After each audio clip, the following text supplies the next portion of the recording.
Les danses en robe tzigane laissent place aux numéros de jonglage et de tissus aériens. Des numéros traditionnels qui révèlent un spectacle poétique et pas comme les autres. Nous sommes bien au cirque tzigane Romanes. Tout le monde nous dit on serait le cirque le plus poétique. Et les gens, c'est vrai, à la fin du spectacle, ils viennent nous embrasser. Alors, c'est pas banal quand même. C'est plus qu'un spectacle, c'est plus qu'une fête. C'est de retour à des vrais liens de fraternité, de partage et de paix.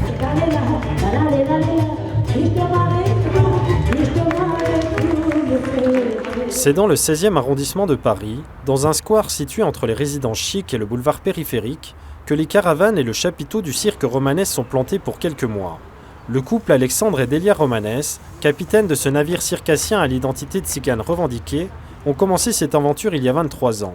Objectif, faire connaître la culture nomade souvent incomprise, loin de l'image répandue de voleurs de poules. Nos valeurs à nous, notre culture, elle est vraiment forte. Mais les gens, ils ne connaissent rien.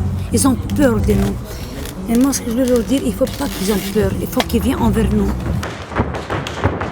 L'autre jour, il y a un vieux monsieur qui m'a raconté une histoire très drôle, très âgé. Il me dit « À chaque fois que je sors du cirque, j'ai le sentiment de m'être fait voler. Et là, je sors d'un cirque de gitans et c'est la première fois que je n'ai pas ce sentiment. » C'est pas mal quand même. Alexandre Romanes est un homme aux 1000 vies. Issu de la célèbre famille Bouglione, son père lui a transmis le flambeau de dompteur de fauves et a ensuite volé de ses propres ailes en devenant équilibriste sur échelle. Puis, les rencontres avec les poètes se succèdent. Jean Genet, Lydie Datas, Jean Grosjean et Christian Bobin, qui le conduiront à publier lui aussi ses propres poèmes. Comme tu veux. Tu choisis. Poum! J'ai la chance d'avoir fait des belles rencontres.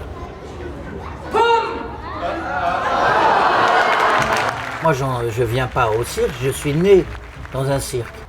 C'est plutôt que j'en suis sorti. J'en suis sorti parce que justement, je trouvais que c'était lourd pour moi. Je faisais mon numéro dans la rue pendant des années. Après, je me suis mis à la musique baroque. Je joue du luth baroque. J'ai commencé à donner des concerts. Et après, je suis revenu au cirque.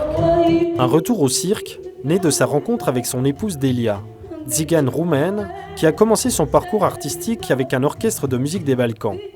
Aujourd'hui, sa voix passionnée continue de résonner sous le chapiteau du cirque. Je veux gagner le cœur des gens. Je me donne en spectacle. Et quand je chante, et je parle de Dieu, je parle de l'amour. De mes enfants, je parle de la mort. Et de la vie au-delà. Et c'est ça qui est fort pour moi, parce qu'on ne s'arrête pas ici. On n'est pas là par hasard. Tout ce qui n'est pas donné est perdu. Ne dis pas avec 3 mots ce que tu peux dire avec 2. Et la troisième pensée, qui est une pensée du Christ, nous nous reverrons. Ces 3 pensées sont très présentes en moi. Comme une prière, avec ses corps suspendus entre terre et ciel, et ce chant criant vers Dieu, le cirque Romanes emmène le spectateur vers des dimensions spirituelles. Car regarder vers le ciel est ce qu'il y a de plus important dans la culture tzigane. Souvent on me dit votre croyance en Dieu est très forte, c'est quoi Dieu pour vous, qui êtes gitan, tzigane? Et moi j'ai toujours la même réponse. Pour moi Dieu, je l'associe à la profondeur des choses. J'ai cette chance d'avoir 5 filles. J'essaie de leur transmettre ce qu'il y a de plus beau et les tourner un peu vers le ciel, et j'y arrive. Si j'arrive à transmettre quelque chose de solide, quelque chose de fort à mes 5 filles, je pense que je n'aurais pas perdu ma vie.